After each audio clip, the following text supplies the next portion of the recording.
je crois, ça c'est ce que je crois. Je crois que nous sommes esprit, âme et corps. Lorsque l'homme meurt, l'esprit rentre chez celui qui l'avait créé. Le corps à la terre, mais c'est l'âme qui continue le voyage. Voilà pourquoi nous sommes des gagneurs d'âme, pas des gagneurs d'esprit.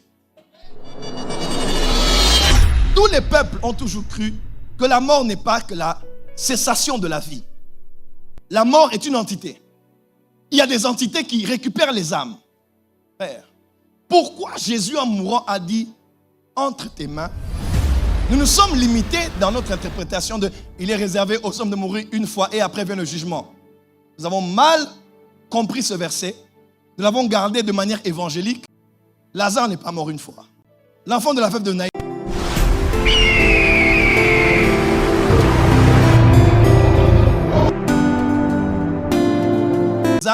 Les hommes ont cru dans des panthéons, n'est-ce pas? D'ailleurs, quand Jésus est venu, Jésus a prié toute la nuit de 6 heures du soir à 6 heures du matin. C'est-à-dire il a prié 12 heures, 6 heures, 18 heures à minuit, 6 heures, minuit à 6 heures du matin, 6 heures. Ça fait 12 heures. Il se réveille le matin, il regarde la foule et il choisit 12 hommes. Pourquoi Jésus avait-il choisi 12 hommes? Parce qu'à l'époque des Romains, il y avait 12 dieux principaux. Une 13e qui était une déesse, mais il y en avait 12 principaux. Et Jésus les appelle, il dit, venez, venez, venez rapidement. Je vais vous conférer le pouvoir. Vous allez aller prêcher mon royaume et vous allez démontrer ma puissance et guérir les malades. Et au cas où Hadès a pris la vie de quelqu'un, ressusciter les morts. Jésus avait libéré le pouvoir sur 12 hommes pour défier les 12 dieux qui étaient là. Quand il marchait sur les eaux, il montrait que Poséidon est sous ses pieds. Est-ce que je parle à quelqu'un qui est ici? Parce que les hommes ont toujours cru en une organisation supérieure des dieux. Regardez Azraël et l'ange de la mort dans certaines traditions hébraïques. Chez les musulmans, c'est Siket. Son nom vient de l'hébreu biblique Azraël et signifie celui que Dieu aide. Tous les peuples ont toujours cru que la mort n'est pas que la cessation de la vie. La mort est une entité. Il y a des entités qui récupèrent les âmes. Nous nous sommes limités dans notre interprétation de « il est réservé aux hommes de mourir une fois et après vient le jugement ». Nous avons mal compris ce verset. Nous l'avons gardé de manière évangélique. Lazare n'est pas mort une fois. L'enfant de la veuve de Naïm n'est pas mort une fois. Après vient le jugement. Donc, après la mort, on est jugé? Non. De quel jugement parlons-nous ici? De la Béma, tribunal de Christ? Ou du jugement dernier? De quel jugement parlons-nous ici? Quelqu'un me comprend? Toutes les âmes, moi je crois, ça c'est ce que je crois. Je crois que nous sommes esprit, âme et corps. Lorsque l'homme meurt, l'esprit rentre chez celui qui l'avait créé. Le corps à la terre, mais c'est l'âme qui continue le voyage. Voilà pourquoi nous sommes des gagneurs d'âme, pas des gagneurs d'esprit. C'est l'esprit qui est régénéré, qui permet maintenant à l'âme de commencer le renouvellement de l'intelligence par la parole qu'il entend. La terre retourne le corps retourne à la terre d'où elle a été tirée et l'esprit mais c'est l'âme. Et toutes les âmes ne vont pas dans la même destination. Et si les catholiques avaient compris quelque chose qu'on n'a pas compris? Pourquoi une liturgie? Pourquoi des cérémonies pour permettre à l'âme de la personne d'être accompagnée pour aller quelque part en paix? Pour le préserver de qui de l'autre côté? De quoi de l'autre côté? Pourquoi faire un protocole à l'âme qui va aller? C'est à cause de ça que les âmes errantes existent. Oui. C'est à cause de ça que les revenants existent. Oui. J'essaie d'ouvrir un peu ton esprit. Oui. Dans Hébreux 6, quand on parle des cavaliers, après on dit qu'il y avait des âmes sous l'autel qui criaient à Dieu. Seigneur, jusqu'à quand? Que faisaient ces âmes sous l'autel? Je pensais qu'elles se reposaient dans le sein d'Abraham. Toutes les âmes ne vont pas dans la même destination. Ce que la Bible dit sur la mort. Premièrement, il y a ce qu'on appelle la mort participer à la mort? Psaume 89, 48. Y a-t-il un homme qui puisse vivre et ne pas voir la mort, qui puisse sauver son âme du séjour des morts? Jean 13, verset 1. Avant la fête de Pâques, Jésus, sachant que son heure était venue de passer de ce monde au Père, et ayant aimé les siens qui étaient dans le monde, mit le comble à son amour pour eux. Il savait que le temps était arrivé. Moi, je crois en une chose. Les saints savent toujours qu'ils sont en train de vouloir mourir. Je ne dis pas ici que Dieu révèle à chacun le jour de sa mort, non. Mais je dis qu'il y a une conscience spirituelle qui arrive, même une inconscience. Quelqu'un agit de manière inconsciente, elle vous dit des choses, elle fait des choses, et pourtant elle est en train de partir. Toute personne qui est dans la lumière et qui a cru en Jésus, je suis convaincu comme le maître, cette personne sent que mon temps est en train d'arriver. Donc tu verras que ton père te parlait, ta mère te parlait, ta soeur te parlait. Le pasteur Masson nous racontait l'histoire, n'est-ce pas? Les saints savent. They are aware. Ils ont comme une conscience qu'il y a. Dès que ma mission est finie. Jésus savait que le temps, Jésus n'est pas mort de mort diabolique d'abord. Il avait un temps prévu par le Père. Le Père avait prévu ce temps. Date de fabrication, date de péremption. Sur ton passeport, ta carte d'identité, tu as le jour de ta naissance, mais tu n'as pas le jour de ta mort. Ecclésiaste 3, verset 1, 2. Il y a un temps pour naître, il y a un temps pour... C'est le temps de Dieu, c'est la loi de la vie.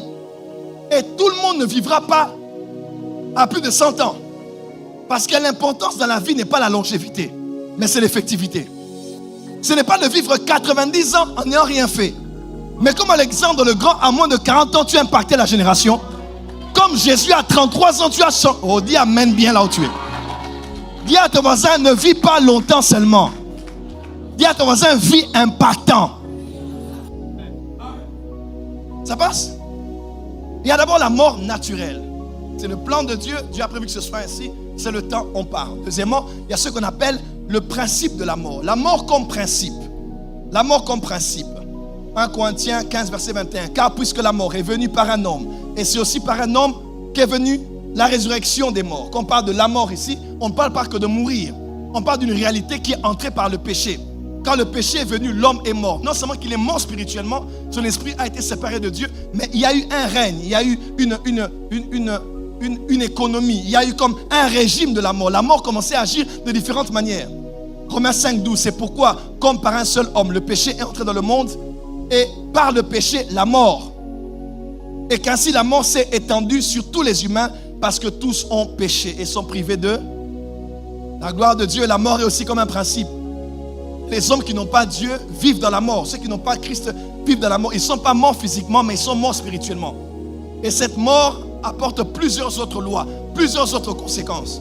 Heureusement que toi, tu ne vis pas en étant soumis sous la loi de l'esprit de mort, mais tu es sous la loi de l'esprit de vie en Jésus-Christ. Dis amen bien. Dans la mort naturelle et deuxièmement, la mort comme principe. Troisièmement, on y va. Et aussi ce qu'on appelle, voilà, afin que comme le péché a régné par la mort, le péché a régné par, ici on parle de la mort comme étant un principe. Troisièmement, la mort comme brisement. En vérité, je vous le dis, si le grain de blé qui est tombé en terre ne meurt, écoutez-moi très bien, tout rêve que l'on fait sur toi que tu es mort ne veut pas dire que c'est une mort spirituelle. Il y a des rêves, quand on rêve sur toi que tu es mort, bizarrement, on a rêvé que tu es mort, mais on dirait que tu n'étais pas mort. On a regardé le cercueil, tu parlais. Et la personne, même en étant réveillée, n'a pas eu peur pour toi. Mais elle a juste vu que tu étais morte. Ou que tu étais mort. Parce que la mort, ce n'est pas toujours négatif. Il y a des morts qui sont la fin d'une saison de ta vie. Et le début d'une nouvelle saison de ta vie. Il y a des saisons où je rêvais que je suis mort. J'ai dit Seigneur, c'est quoi? Mais bizarrement, j'avais la paix. Je n'étais pas mort spirituellement.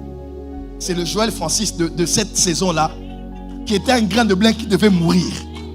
Parce qu'un autre devait ressusciter. Quand quelqu'un te dit que j'ai rêvé que tu es mort, je dis Amen. Le mois d'aujourd'hui meurt parce que le mois de demain naît à partir de cet instant.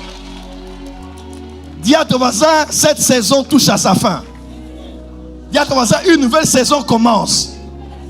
Dis à ton voisin, fais une photo avec moi après culte. Parce que les Égyptiens que tu as vus, tu ne les verras plus jamais. Dis amen bien. Faites donc mourir les membres qui sont sur la terre. Ici on parle aussi de la mort comme étant un brisement, n'est-ce pas? Tu dois mourir dans ta chair, mourir dans tes membres. Les versets sont là. Quatrièmement, il y a ce qu'on appelle l'esprit d'un mort. Dis avec moi, esprit d'un mort. Ce n'est pas l'esprit de mort, c'est l'esprit d'un. On dit si un homme ou une femme ont en eux l'esprit d'un mort. On n'a pas dit l'esprit de mort, on dit l'esprit d'un mort. La partie immatérielle de quelqu'un qui est mort, mais habite en toi. Toi, qui es-tu? Je suis sa grand-mère. Je suis morte en 1952. Mais qu'est-ce que tu fais ici? Sors! Et c'est compliqué à délivrer. Parce que l'esprit humain n'est pas un démon.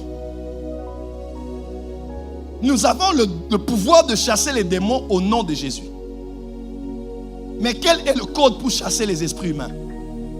Les délivrances qui durent les plus, c'est quand ce sont les esprits humains dans le corps de quelqu'un. Soit un papa qui est vivant, mais il a possédé sa fille comme mari de nuit. Soit quelqu'un qui est mort, mais son esprit habite dans la vie de quelqu'un. Là, ce n'est pas au nom de Jésus. Est-ce que je dis que le nom de Jésus n'est pas puissant? Il est puissant. Mais seulement quand on chasse un esprit humain, au côté du nom de Jésus que tu prononces, généralement, il y a une instruction que tu reçois de Dieu. Prendre de l'eau, jette. Coupez les cheveux, battez les mains. Faites la Sainte Seine. Mettez de l'huile. Touchez aux pieds. Touchez au dos. Parce que là, ce n'est pas seulement... Là, ce n'est pas un démon. C'est un esprit humain.